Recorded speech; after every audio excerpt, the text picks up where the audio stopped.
Imagine करा की तुम्ही रोज सकाळी कामाला जाण्यासाठी बाहेर जाऊन रिक्षा किंवा कॅब केली व आपल्या कामासाठी नेहमीप्रमाणे नेहमीच्या रस्त्याने निघालात व अचानक अर्ध्या रस्त्यात तुमच्या रिक्षा किंवा कारवर वरून अचानक 20 ते 30 टनांचा कॉन्क्रीटचा एक मोठा तुकडा तुमच्या रिक्षावर पडतो व तुमचा जागीच मृत्यू होतो. तर मुंबईमध्ये अशीच एक घटना झालेली आहे. तर या व्हिडिओमध्ये तुम्हाला ती पूर्ण घटना मी ॲनिमेशनच्या मदतीने दाखवतो. तर तारीख होती 14 फेब्रुवारी 2026. मुंबईतील एक नॉर्मल दिवस. नेहमीप्रमाणे ट्रॅफिक होती आणि लोक आपल्या कामाला जाण्यासाठी धावपळ करत होते आणि त्याच वेळी मुंबई मुलुंड वेस्टमधील LBS रोडवर एक रिक्षा आणि कार सिग्नल क्रॉस करत होती. पण पुढच्या एका सेकंदातच सर्व काही बदललं. वरती मेट्रो ब्रिजचं काम चालू असलेल्या ब्रिजवरून एक मोठा कॉन्क्रीटचा तुकडा त्या कार आणि रिक्षावर पडतो. त्याचा इम्पॅक्ट इतका मोठा आणि पॉवरफुल होता की आसपासच्या लोकांना कळालंच नाही की काय झालं आणि त्या ॲक्सिडेंटमध्ये एका माणसाचा जागीच मृत्यू होतो व 3 लोक गंभीरपणे जखमी होतात. विचार करा, तुम्ही घरून एक नॉर्मल दिवसासारखे आपल्या कामाला जाण्यासाठी निघाले असता आणि तो दिवस तुमच्या आयुष्यातील शेवटचा दिवस ठरतो आणि तुमची चुकी फक्त एवढीच होती की तुम्ही गव्हर्नमेंटला टायमावर टॅक्स भरला होता. आणि या इन्सिडेंटच्या इन्व्हेस्टिगेशन नंतर समजलं की नेमकी चुकी कुठे होती.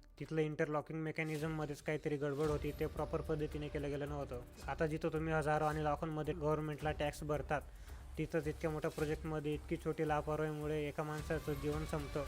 तर यात चुकी नेमकी गव्हर्नमेंटची का आपली, की आपण टायमावर टॅक्स देतो आणि गव्हर्नमेंटकडनं एक छोट्याशा कामाची पण आपण अपेक्षा नाही ठेवू शकत. तर पोलिसांनी या केसनंतर कॉन्ट्रॅक्टर आणि बाकीचे जितके पण ऑफिसर्स होते त्यांच्यावर स्ट्रिक्ट ॲक्शन घेतलेली आहे आणि त्यांच्याकडनं फाईन पण वसूलण्यात आलेला आहे. आता तुम्हीच कमेंट करून सांगा, यात चुकी गव्हर्नमेंटची होती की आपली, की आपण नेहमी गव्हर्नमेंटकडनं टॅक्स भरून चांगल्या कामांची अपेक्षा ठेवतो. व अशाच व्हिडिओसाठी पेजला फॉलो करा. भेटूया नेक्स्ट व्हिडिओमध्ये.